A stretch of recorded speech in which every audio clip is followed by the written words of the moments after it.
Son las 7 de la mañana, son las 6 de la mañana en Canarias. Esta semana, este lunes 18 de mayo del año 2026, empieza con el miedo en el cuerpo de los mercados financieros. Desde Japón hasta los Estados Unidos, a esta hora lo que observamos es una bajada de los precios de los bonos y una subida de las rentabilidades. En algunos casos se están tocando niveles históricos, rentabilidades históricos en algunos bonos japoneses, rentabilidades que no se veían desde hace muchísimos años en bonos americanos. ¿Y esto por qué? ¿Por qué hay este miedo en el cuerpo? Porque la guerra se alarga, porque a pesar de las amenazas de Trump a través de la red social Truth Social, advirtiendo a Irán de que sí o sí tiene que aceptar el acuerdo de paz que se está negociando, los ataques continúan. El último, esta madrugada, ataques cercanos a una central nuclear de Emiratos Árabes Unidos, lo cual evidencia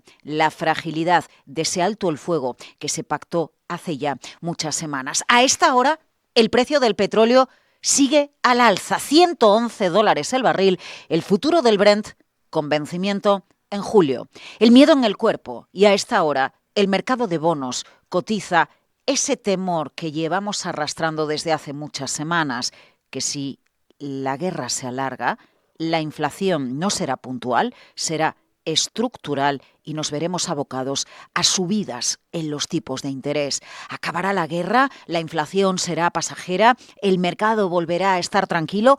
¿O la alarma que este lunes 18 de mayo de 2026 nos da el mercado de bonos es una amenaza seria? Hoy se lo preguntamos a los expertos. Bienvenidos a Capital, la Bolsa y la Vida.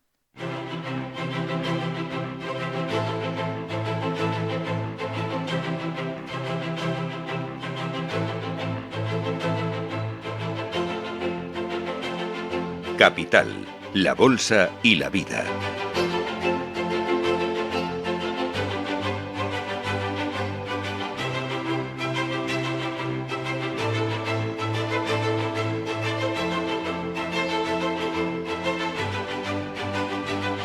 Laura Blanco. Buenos días. La semana empieza en los mercados financieros con el miedo metido en el cuerpo, el miedo a la inflación, y eso se está reflejando en el mercado de bonos, en el mercado de deuda, en el mercado más importante del mundo. De Japón hasta los Estados Unidos, a esta hora, bajada de precios y subidas de rentabilidades, descontando el mercado de deuda, que tenemos inflación para rato, que van a tener que subir los tipos de interés, no solo el Banco Central Europeo, donde ya se estaba descontando, sino que la herramienta CME Watch está descontando a esta hora una subida, una probabilidad de subida superior al 50% en los tipos de interés por parte de la Reserva Federal el próximo mes de diciembre. Una Reserva Federal que ya tiene nuevo presidente, que ya tiene a Kevin Warsh y que tiene un nuevo dolor de cabeza. La inflación que no se marcha, el precio del petróleo que no relaja, $111 el barril, el futuro del Brent. Donald Trump sigue con las suyas, publicando posts en los que le dice a Irán: tiene que ponerse fin a la guerra y si no, esto va a ser el acabose para el país. Pero la guerra no se acaba, los ataques continúan, el precio del petróleo sigue tenso. Fíjense ustedes, esta es una semana capital para los dos grandes problemas o incógnitas que tienen los mercados financieros. Una, determinar si la inflación nos va a acompañar durante un tiempo más largo a lo que en principio se esperaba. Y la segunda gran incógnita que esta semana deberíamos resolver es si la tecnología está sobrevalorada. ¿Por qué? Porque esta semana tenemos resultados de Nvidia. El próximo miércoles, el gigante con un valor de mercado superior a los 5 trillones de dólares americanos, 5 billones, va a publicar resultados. Y de nuevo, ¿qué es lo que se espera? Pues que su precio en bolsa se justifique con los pedidos, con las entregas, con las estimaciones de ingresos y de facturación. Puntos calientes de la semana: inflación, tecnología, resultados de Nvidia, en medio de lo que ya es la fecha, bueno, no confirmada, pero casi seguro, la de la salida a bolsa de SpaceX, la primera gran salida a bolsa que vamos a tener de las compañías tecnológicas vinculadas a la inteligencia artificial, al espacio, prevista en principio para el 12 de junio. El próximo 12 de junio. Enseguida, los detalles en una jornada en la que rescatamos declaraciones que nos dejaba hace muy poquitos días en el canal de YouTube de Capital Radio Gustavo Martínez, profesor de la Universidad Francisco Marroquín, cuando nos decía: el mercado no atiende a los problemas, a los dilemas, a los puntos de fricción para esta tranquilidad en las bolsas. Unas bolsas que hoy se tuercen, futuros americanos, bolsas asiáticas, todo está en rojo. Aunque no haya drama, todo está en rojo. Bueno, pues ¿qué nos decía Gustavo Martínez? Hasta la semana pasada, vivir en este mercado era vivir en el mundo de Alicia, en el país de las maravillas. Ciertos riesgos que yo creo que no se están cotizando actualmente. Es un índice que vive al margen de todo lo demás. O sea, es un índice del país de las maravillas. Pero es que, claro, estamos en una coyuntura económica donde es propicio que se forme eso. Ya lo he vuelto a decir, inflación, tener el dinero en el bolsillo te quema. Y luego, por otro lado, la potente narrativa que es la inteligencia artificial. Pues sí, la potente narrativa de la inteligencia artificial se va a mantener. Este boom que estamos atravesando en las apuestas por las empresas tecnológicas que están disparando su CAPEX, que están reduciendo su cash flow, porque lo que están haciendo es el dinero que les entra, invertirlo en crecer más a futuro. Una de las grandes preguntas que nos sigue acompañando en este año 2026. El tiempo real del mercado, ¿qué nos dice? Los bonos son los protagonistas este lunes, el euro en 1,1621 y a esta hora los futuros americanos, tras el recorte del viernes, cayendo un 0,6%. A la economía le sumamos hoy el protagonismo de la política. A esta hora, Financial Times lleva su portada a Vox, asegurando que el partido de Abascal se ha convertido en el árbitro político en España tras la derrota de Sánchez en las elecciones de Andalucía, en nuestro país. Vamos a escuchar a Juanma Moreno Bonilla. El PP gana, pero pierde la mayoría absoluta y debacle total y absoluta del Partido Socialista en una comunidad, la andaluza, que hasta hace pocos años siempre le había acompañado. Bonilla y María Jesús Montero. Por tanto, nos hemos quedado a esos 2 escaños. Hemos sacado, es verdad, no hemos sacado matrícula de honor, que era lo que estábamos aspirando, pero tengo que decir que hemos sacado un sobresaliente. Un sobresaliente. No son para nosotros unos buenos resultados. El Partido Socialista, siempre que concurre a unas elecciones autonómicas, sale a ganar, representa a la mayoría social y quiere obtener la confianza de esa mayoría social. Por tanto, tomamos nota de lo que los andaluces nos expresan. ¿Cómo se interpreta esto en clave económica? ¿Qué va a pasar con la economía de nuestro país, que sigue sin presupuestos generales del Estado? Análisis hoy en la gran tertulia de la economía con Luis Vicente Muñoz y José Ignacio Gutiérrez, Guillermo de Haro, Isabel Aguilera. Y antes, 8 de la mañana, David Cano, director general de AFI Inversiones Globales, con quien abordaremos los puntos calientes del mercado, la tecnología y su CAPEX disparado, el miedo en el mercado de bonos. ¿Qué está pasando con activos de riesgo este año 2026? A partir de las 8, David Cano y Luis Vicente Muñoz. Esto es Capital, La Bolsa y la Vida. Esther La Paz, Íñigo Jalón, dirección técnica, y Miguel San Martín en titulares.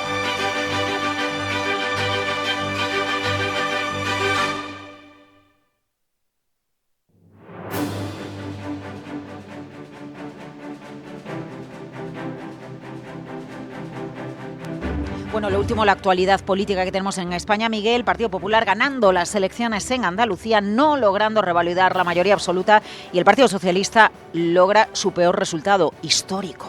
Juanma Moreno consigue 53 escaños, 5 menos y a 2 de la mayoría, por lo que necesitará a Vox, que crece solo en un representante, pero tendrá la llave de la gobernabilidad. El PSOE pierde 2, se queda con 28. La sorpresa, adelante Andalucía, que con 8 casi dobla en parlamentarios a Por Andalucía, la coalición de Sumar, Podemos e Izquierda Unida, que sigue con 5.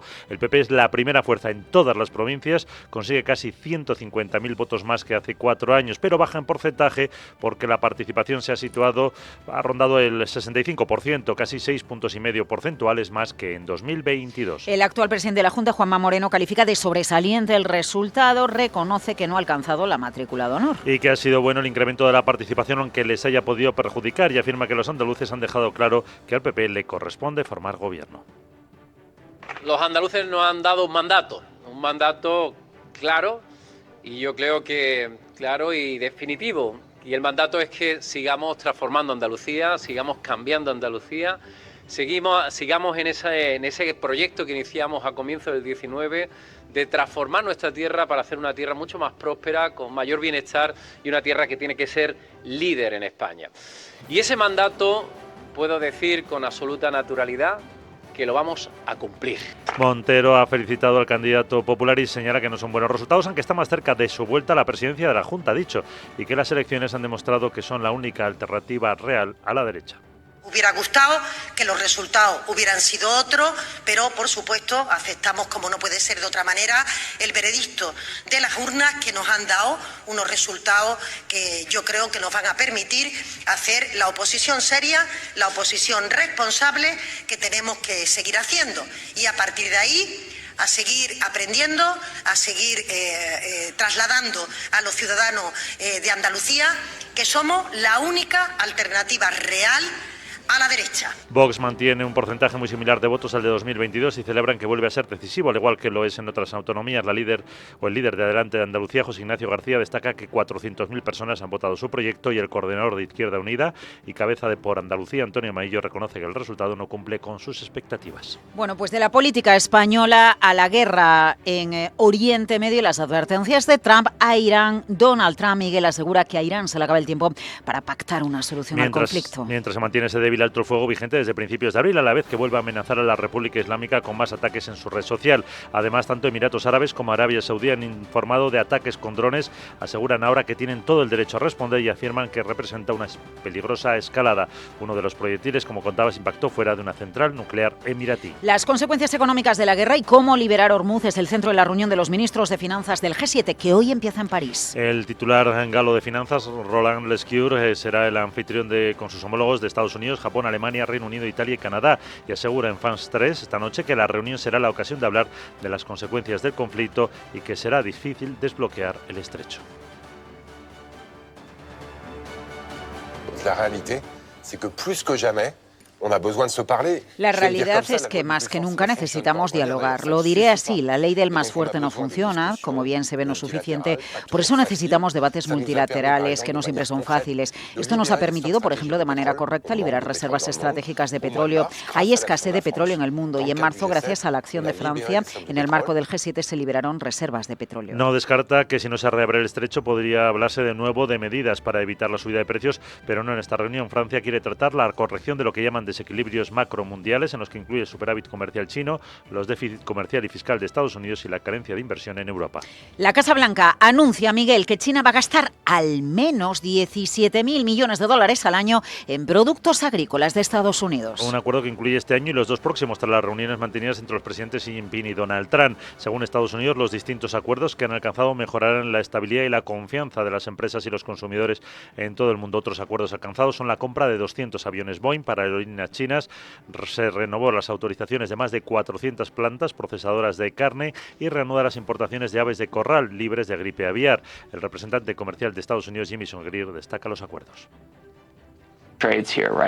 Estamos intentando alcanzar el equilibrio comercial con los chinos. Durante mucho tiempo ha estado desequilibrado, así que cuando ves algo como lo que dijeron los chinos, lo cual puedo confirmar sobre la venta de Boeing acompañada de una venta de repuestos del automóvil, piezas de avión y este tipo de cosas, los chinos quieren asegurarse de que tienen acceso regular a este tipo de repuestos para poder seguir operando sus flotas, así que es eso que queremos hacer. Nos centramos en el comercio mutuamente beneficioso. El Ministerio de Comercio de China, por su parte, no ha especificado las cantidades que comprarán ni ha mencionado la soja, aunque señala que acordaron promover el comercio agrícola. Tampoco queda claro el acuerdo sobre las tierras raras, pero Estados Unidos afirma que China abordará la escasez de 3 de ellas. Hoy en la programación de Capital Radio, la mirada al turismo y a los focos de atención que mueven los viajes. Quedan pocos días para la llegada del Papa a Madrid, una cita que está teniendo ya mucho impacto en reservas, movimientos, viajes. Redacción de Capital Radio, Selena Niezbala, cuéntanos, buenos días. España se prepara para la visita del Papa. Entre el 6 y el 12 de junio, León XIV realizará una visita apostólica a España que comenzará en Madrid, seguirá en Barcelona y Gran Canaria para terminar en Tenerife. Es la primera visita de un Papa a España desde 2011 y las reservas hoteleras se han disparado más de un 40% para las fechas en las que viene a Madrid y en torno a un 20 un 30% coincidiendo con sus paradas en Barcelona o las Islas Canarias. Dos destinos que no están escogidos al azar. León XIV visita visitará la ciudad condal para inaugurar oficialmente la Torre de Jesucristo de la Sagrada Familia, mientras que la crisis migratoria atlántica llevará al pontífice a las Islas Canarias. Se espera que el impacto económico del efecto Papa en España sea de 100 millones de euros respecto a su coste económico de en torno a los 15 millones. Además, otro dato curioso, León XIV será el primer Papa en hablar en el Congreso de los Diputados de España. 100 millones de euros, el impacto de la visita del Papa a nuestro país. Turismo Capital a las 5:30 de esta tarde con Selena Niezbala en Mercado Abierto con Lucía Martín, Miguel y una empresa protagonista, Bizum. A partir de este lunes, las compras en comercios Bizum, en comercios físicos, ya se podrán pagar con Bizum. Solo podrán hacerlo, claro, aquellos usuarios cuyos bancos empiecen a ofrecer desde ya este servicio, que se irá incorporando de manera gradual en los comercios que vayan admitiéndolo como medio de pago. Será sin contacto, bastará con aproximar el móvil al terminal de venta, al igual que se hace con el resto de servicios, y será una transferencia de cuenta a cuenta. El cliente podrá pagar a través de la aplicación de banco o también con una nueva, Bizum Pay, la nueva cartera digital de Bizum. ¿Qué tenemos en la agenda en esta jornada de lunes? Bueno, el G7 nos lo contaba Miguel San Martín en los titulares. Tensión en el mercado de bonos, petróleo en $111 el barril. La inflación ha venido para quedarse más tiempo del esperado. No, se lo vamos a preguntar a David Cano a partir de las 8 de la mañana con Luis Vicente Muñoz. En la agenda, Sarabot, ¿qué más tenemos? Buenos días. Buenos días. Ya es lunes y hay pocas referencias macro en Europe. Apenas la balanza comercial de Italia y en España, el INE publica datos de compraventa de viviendas de marzo. Francia emite deuda con varios vencimientos. Estados Unidos también subasta deuda y se conocerá el índice NAHB del mercado inmobiliario. ¿En el Día de los Museos no crees que debería estar yo en uno? ¿No dices que soy de exposición? Jeje, chao. Bueno, sí, claro, tú eres de exposición, tú eres de todo. Sara, lo más importante es que eres de este equipo Capital. Venga, hasta dentro de un ratito.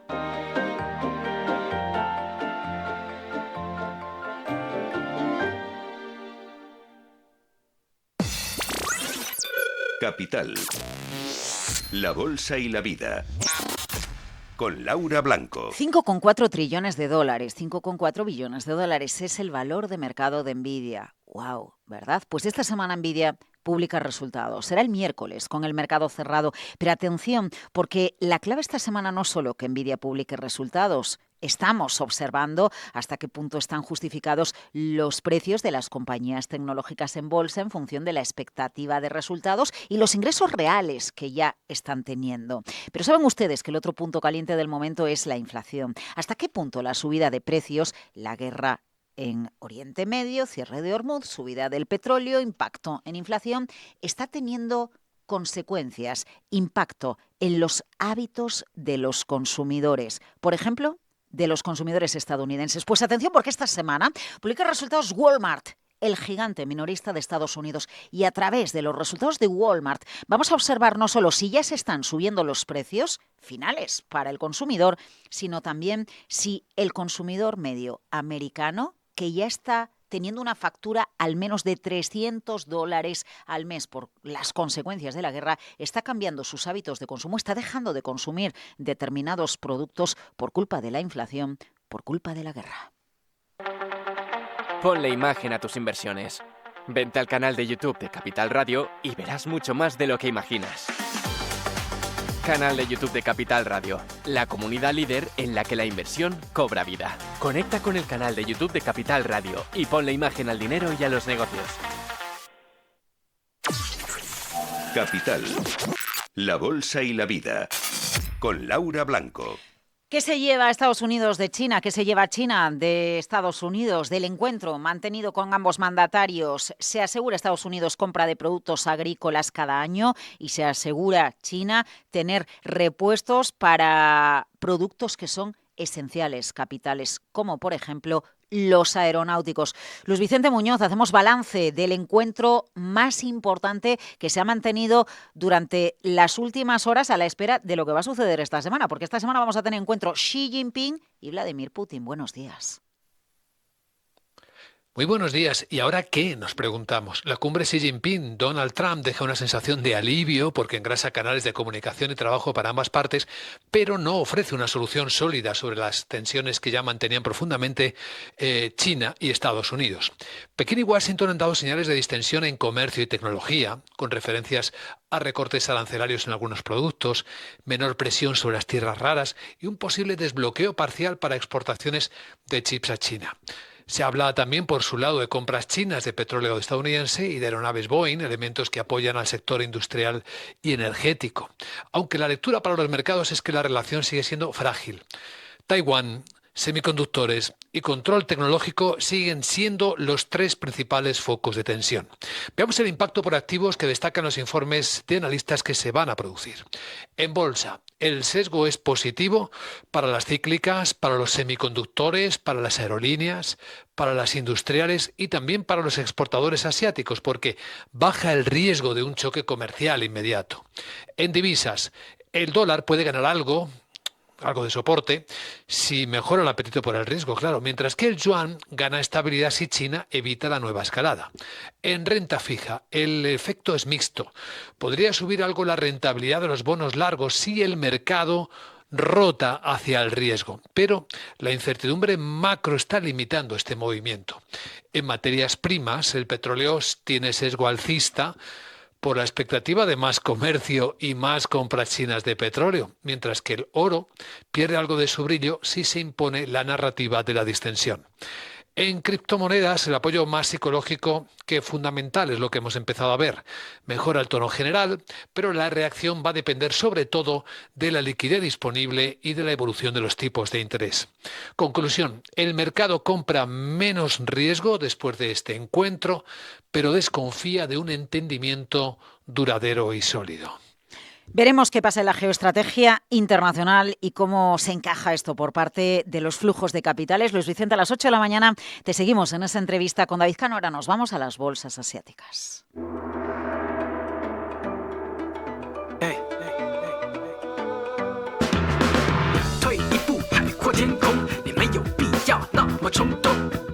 Bueno, la sesión en Asia viene marcada por los datos en general malos que se han publicado en China. Pero antes de ir con esos datos, Sandra Torrecillas, fotografía de las bolsas en Asia. Buenos días. Buenos días, Laura. Sí, tenemos a todos los índices asiáticos con descensos. El MSCI Asia-Pacífico sin Japón se deja un 1%.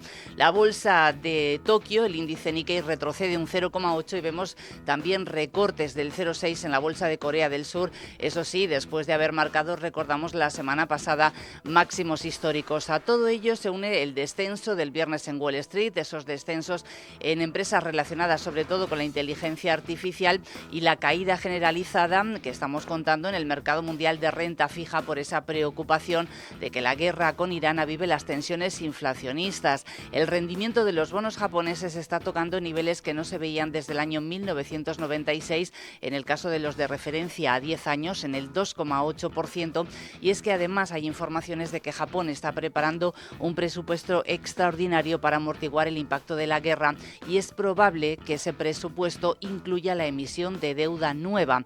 Cualquier emisión de deuda adicional, dicen los analistas, que agravaría la situación financiera de Japón y podría acelerar el aumento de los tipos de interés a largo plazo. La rentabilidad de los bonos a 5 años japoneses, 2,03%, máximo histórico, y lo mismo sucede con los bonos a 30 años, que están en el 4,20%. En las bolsas de China tenemos relativa estabilidad en el CSI 300, que está bajando un 0,4%, la de Shanghai más o menos estable, después de conocerse datos que vamos a ver enseguida decepcionantes. Están recortando las acciones agrícolas que cotizan en China, después de que la Casa Blanca haya dicho que Pekín se ha comprometido a comprar al menos 17.000 millones de dólares en productos agrícolas estadounidenses anuales entre 2026 y 2028. Bueno, tenemos avalancha de datos macroeconómicos en China y de manera global, salvo los de empleo, todos son peores de lo esperado. Sí, el crecimiento ha perdido impulso en el mes de abril, con una producción industrial y ventas al por menor muy por debajo de las expectativas. La economía china no es ajena a esos mayores costes de la energía por la guerra en Irán y también a una demanda interna que sigue siendo débil. En el caso de la producción industrial ha subido un 4% interanual cuando se esperaban repuntes del 5,9%, y es el crecimiento más lento lento desde julio de 2023. Las ventas al por menor, un indicador del consumo, han subido apenas un 0,2% en el mes de abril. Es el menor incremento desde diciembre del año 2022 y está muy por debajo de lo que estaba esperando el consenso del mercado. El consumo de los hogares se ha mantenido débil y un ejemplo lo tenemos, quería decir, en las ventas de coches que han caído un 21,6% en el mes de abril. Y para colmo de males, la inversión en activos fijos se ha contraído un 1,6% hasta el mes de abril. Vamos con los precios de la vivienda, Sandra, siguen bajando en China. Sí, siguen bajando, es cierto que a un ritmo algo más lento, pero siguen a la baja, 0,1%. En términos anuales, esos precios han bajado un 3,5% y es la mayor caída en 11 meses. Algunos analistas dicen que el mercado inmobiliario chino todavía no ha tocado fondo y otros sí que ven ya alguna señal de estabilización a medida que los gobiernos locales están poniendo en marcha medidas de apoyo para impulsar las ventas. De hecho, las ciudades de primer nivel, ahí están incluidas, por ejemplo, Shenzhen y Shanghai, el precio ya comienza a repuntar. Ha subido un 0,1%. Sin embargo, los precios en ciudades de segundo y tercer nivel han seguido descendiendo. La inversión inmobiliaria sigue retrocediendo. En los 4 primeros meses del año, la caída es del 13,7%. Bueno, tenemos algunas referencias más, como PIB de Tailandia, por ejemplo, ¿no? Sí, ha mejorado 2,8%, está muy por encima de lo que estaba esperando el consenso de los mercados por el incremento de las exportaciones. Y ya que hablamos de exportaciones, las de Singapur sorprenden con una subida del 24,5%. Eso está muy por encima de lo esperado. Están vendiendo sobre todo productos electrónicos a Estados Unidos, a China y a Corea. ¿Recuerdan ustedes la tensión que se está viviendo en las últimas semanas entre Samsung, su sindicato, representantes de trabajadores, la dirección de la compañía y hasta las reuniones de emergencia del gobierno de Corea del Sur? Bueno, pues se dan una nueva oportunidad de negociar. Objetivo último, evitar la huelga, Sandra. Sí, prácticamente va a ser el último intento para evitar la mayor huelga de la historia del gigante tecnológico. Va a tener la mediación del gobierno, pero en las últimas horas hemos asistido a un aumento de la presión sobre el sindicato porque hay un tribunal surcoreano que ha concedido parcialmente una solicitud de Samsung en la que ordena a los sindicatos que garanticen que cualquier huelga no interrumpirá la producción. El sindicato y sus líderes podrían enfrentarse además a multas si no cumplen. Y tras ese fallo judicial, las acciones de Samsung han comenzado a subir hasta un 7%. El sindicato ya declaró este domingo que no cederá ante la presión. ¿Y un titular empresarial más para acabar en Asia? Pues nos quedamos, por ejemplo, con ASML, la empresa neerlandesa que ha firmado una alianza estratégica con la compañía india Tata Electronics. Van a desarrollar la primera gran planta de chips en la India. Sandra Torrecillas, a golpe de lunes con todas las claves de los mercados. Hasta dentro de unos minutos con la preapertura de Europa.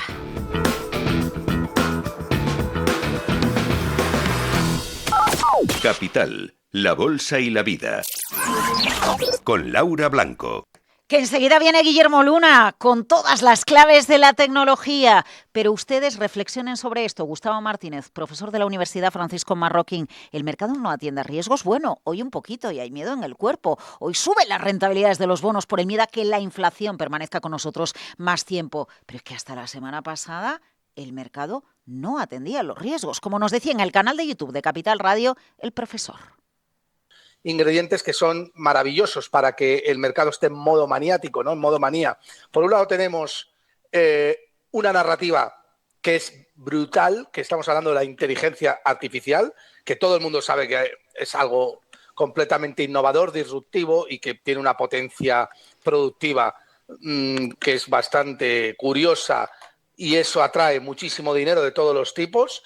Y luego, por otro lado, tenemos la inflación. La gente no es tonta, no se cree los datos de los gobiernos ni esos mensajes de calma que tratan de mandar los bancos centrales con que está controlada, y se da cuenta de que la moneda fiat, el billete, pues está perdiendo fuerza, ¿no? Y necesita posicionarlo porque... Claro, que el dinero moviéndolo, invirtiéndolo, renta más que el dinero quieto porque pierde valor por la inflación. Hoy el mercado está tocado, ni mucho menos hundido. Cuando el mercado está tocado tenemos una gran oportunidad de compra. Hoy se lo preguntamos a los expertos.